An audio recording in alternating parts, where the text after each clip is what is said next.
എടത്തിരുത്തി ഗ്രാമപഞ്ചായത്തിന്റെ വികസന നേട്ടങ്ങൾ പൊതുജനങ്ങൾക്ക് മുമ്പിൽ അവതരിപ്പിക്കാൻ വികസന സദസ്സ് സംഘടിപ്പിച്ചു. എടത്തിരുത്തി ഗ്രാമപഞ്ചായത്തിന്റെ വികസന നേട്ടങ്ങൾ പൊതുജനങ്ങൾക്ക് മുന്നിൽ അവതരിപ്പിക്കാൻ വികസന സദസ്സ് സംഘടിപ്പിച്ചു. എടത്തിരുത്തി പ്രിയദർശിനി ഹാളിൽ നടന്ന വികസന സദസ്സ് ET ടൈസൺ MLA ഉദ്ഘാടനം ചെയ്തു. ഗ്രാമപഞ്ചായത്ത് പ്രസിഡന്റ് TK ചന്ദ്രബാബു അധ്യക്ഷത വഹിച്ചു. സംസ്ഥാന സർക്കാരിന്റെ വികസന നേട്ടങ്ങളെക്കുറിച്ച് റിസോഴ്സ് പേഴ്സൺ IP പീതാംബരൻ, ഗ്രാമപഞ്ചായത്തിന്റെ വികസന നേട്ടങ്ങളെക്കുറിച്ച് പഞ്ചായത്ത് സെക്രട്ടറി KV സനീഷ് എന്നിവർ അവതരണം നടത്തി. ജില്ലാ പഞ്ചായത്ത് വികസനകാര്യ standing committee chairperson Manjula Arunan, ജില്ലാ പഞ്ചായത്ത് അംഗം KS ജയ, ഗ്രാമപഞ്ചായത്ത് വൈസ് പ്രസിഡന്റ് ശൈലജ രവീന്ദ്രൻ, വികസനകാര്യ standing committee chairperson PR Nikhil, ആരോഗ്യകാര്യ standing committee chairperson MS Nikhil, ക്ഷേമകാര്യ standing committee chairperson Vasanthi Thilakan, block panchayat അംഗങ്ങൾ, ഗ്രാമപഞ്ചായത്ത് അംഗങ്ങൾ, ഉദ്യോഗസ്ഥർ, നാട്ടുകാർ എന്നിവർ പങ്കെടുത്തു.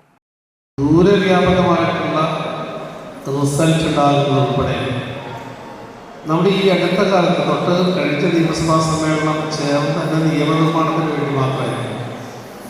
ആ നിയമനിർമ്മാണത്തിൽ നിങ്ങൾ ശ്രദ്ധിച്ചിട്ടുണ്ടാകുമെന്ന് ഞാൻ മനസ്സിലാക്കുന്നു. ഒന്ന്, നമുക്കിപ്പോൾ ഉപഗ്രഹ സർവേ നടത്തി ഭൂമി തിട്ടപ്പെടുത്തുമ്പോൾ ആ ഭൂമിയിൽ എന്ത് ചെയ്യണം കൂടുതൽ വന്നാൽ എന്നുള്ളത് വലിയ വിഷയമായിരിക്കും. അതിവിടെ മാത്രമല്ല, പത്തനംതിട്ട, ഇടുക്കി, മറ്റു പ്രദേശങ്ങളിലൊക്കെ ഉണ്ടാകുന്ന പ്രശ്നം വളരെ ഗുരുതരാവസ്ഥയാണ്. ഇപ്പോൾ കേരളത്തിൽ അങ്ങനെ അധിക ഭൂമി ഉണ്ടെങ്കിൽ അത് ഉടമയ്ക്ക് നൽകാൻ വേണ്ടിയുള്ള നിയമങ്ങൾ പാസ്സായി. അതിൻ്റെ ഗസറ്റ് ഞാൻ ഉൾപ്പെടെ വന്നിട്ടുണ്ട്. വലിയ ആശ്വാസം നൽകുന്ന പദ്ധതിയാണ്.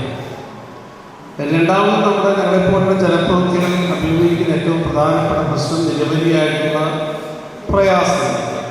കോവിഡ് വന്നപ്പോൾ, പ്രളയം വന്നപ്പോൾ, വീട്ടിൽ അസുഖം വന്നപ്പോൾ, കല്യാണത്തിന് തിരിച്ചടയ്ക്കുന്ന ലോൺ കൊടുക്കേണ്ടി വന്നപ്പോഴൊക്കെ നമ്മുടെ കിടപ്പാടം നഷ്ടപ്പെടുന്ന ഒരു സ്ഥിതി വന്നു.